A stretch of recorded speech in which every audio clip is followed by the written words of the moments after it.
Baalbek. Le nom utilisé aujourd'hui remonte en fait à l'époque phénicienne, au 3e millénaire avant Jésus-Christ. Une des étymologies de ce nom signifie « dieu de la source ». Baal était le dieu sémite de la foudre et de la tempête, celle qui apporte la pluie et donc la fertilité. Bek évoque les deux sources qui, de tout temps, constituèrent les bases économiques de la ville et de fait la prédestinaient au culte de la fertilité.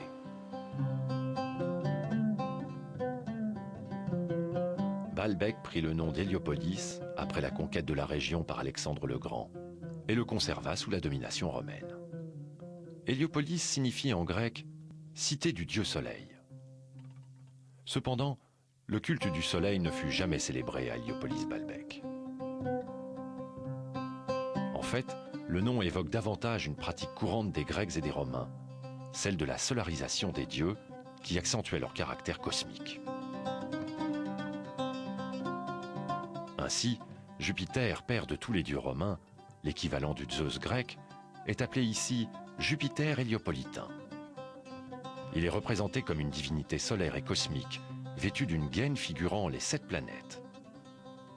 Il est associé à 2 autres divinités, également solarisées, Vénus héliopolitaine, déesse de la fécondité et protectrice des cités, et Mercure héliopolitain, dieu du commerce.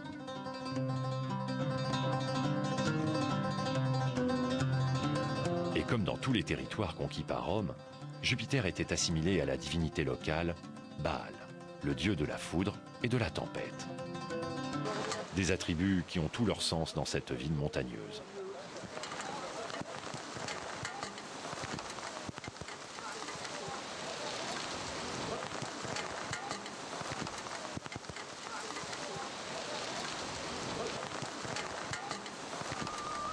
Sous le ciel tourmenté, les temples héliopolitains révèlent toute leur force.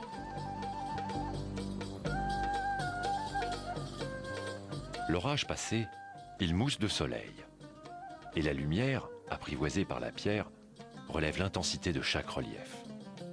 Le spectacle n'en est que plus impressionnant.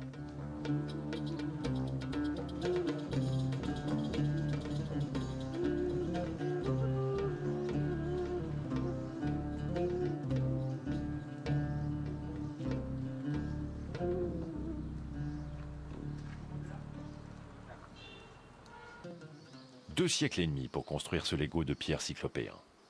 Des milliers d'hommes et un solide savoir-faire technique. Pour bien apprécier l'ampleur du travail accompli, voici quelques chiffres. Le podium du temple de Jupiter, haut de 12 mètres, est formé de plusieurs assises de mégalithes, et notamment 3 mégalithes de 800 tonnes appelés trilithons.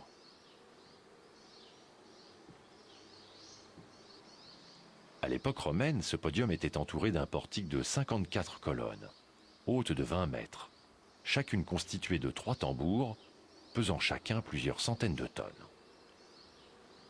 Aujourd'hui, il ne subsiste que 6 colonnes, qui supportent encore un entablement dont les blocs longs de 5 mètres pèsent environ 150 tonnes.